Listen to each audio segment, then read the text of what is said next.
Новый стартап Илона Маска ждет ваших инвестиций.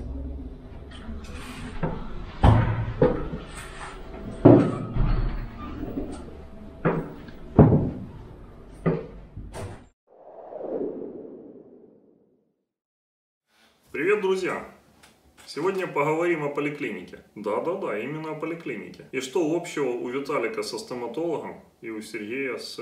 Нет, не гинекологом, он помощник стоматолога. Сегодня. Поехали смотреть.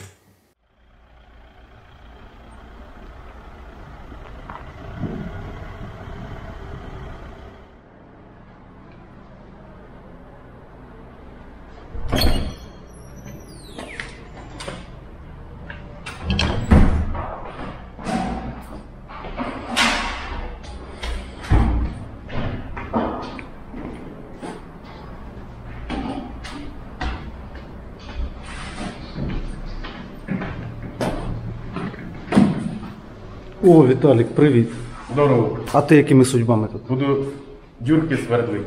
Стоматологом подробляю в больниці. Стоматологом? Да. А Серега ким? Помощником. Гінекологом? То до вас можна звертатись. Ну, в смислі, по стоматології. Ну да.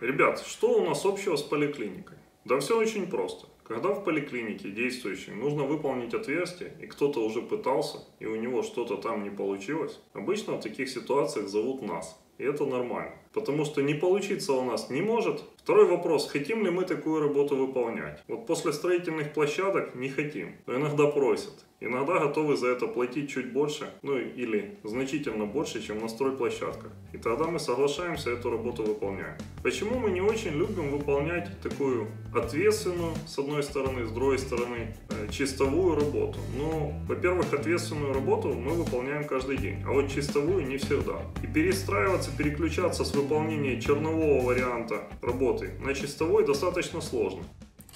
25 стяжки. Итого 38. Серега, що думаєш з цього приводу? Є над чим поработать.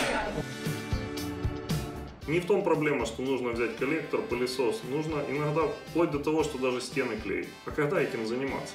Если за день мы можем на стройплощадке просверлить 30-40 отверстий, это в одну бригаду.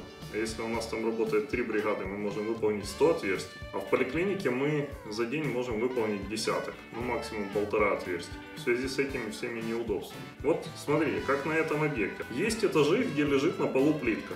Есть этажи, где на полу лежит линолеум. Есть этажи, где вообще непонятно, что лежит. И вот к этому всему надо как-то крепиться. Крепиться на что? Или сверлить вручную? Вручную окей, но диаметр 80, толщина около 40 сантиметров. Не совсем это удобно, особенно при попадании в металл. То есть если бы мы знали, что мы попадем чисто в бетон и не будем цеплять арматуру, конечно, мы бы даже 80-й диаметр сверлили вручную. Но, во-первых, мы этого не знаем, а более того, мы знаем, что там есть арматура. Потому что до нас уже начинали эту работу выполнять другие ребята. И у них что-то пошло не так.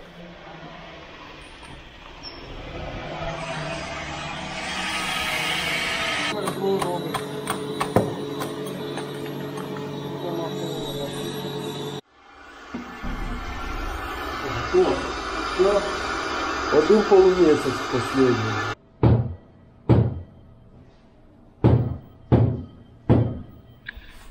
Ви в черзі? Ні, Ви просто? я по другим работам.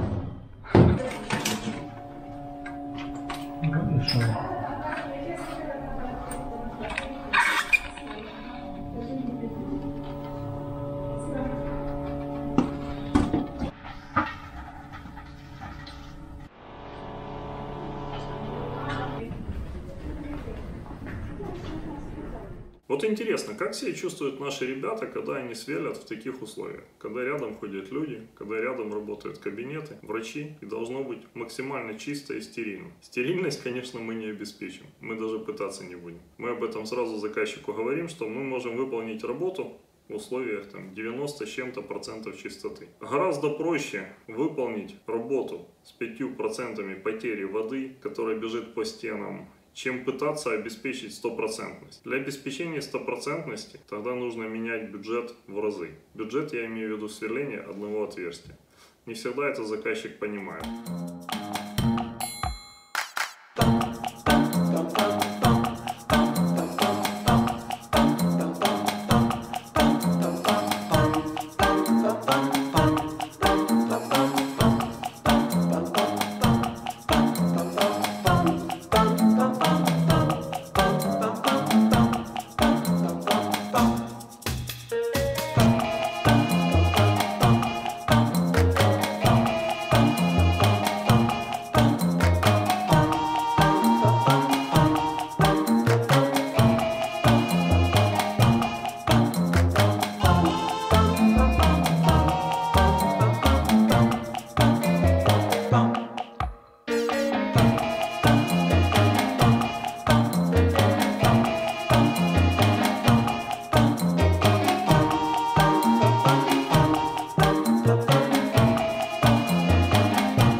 Все, дергаем отсюда.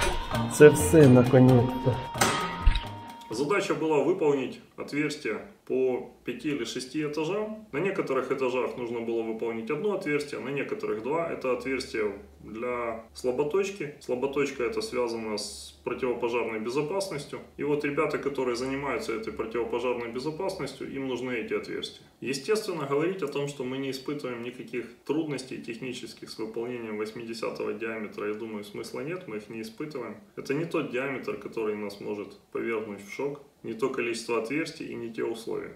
Поэтому, друзья, если кому-то в поликлинике нужно просверлить отверстие, вы обязательно звоните нам. Если вы находитесь сейчас в поликлинике и кто-то будет там перфоратором, вы тоже звоните нам, мы приедем, их прогоним и сделаем отверстие алмазной коронкой, без шума и вибраций. Благодарю всех за просмотр, хорошего дня, пока.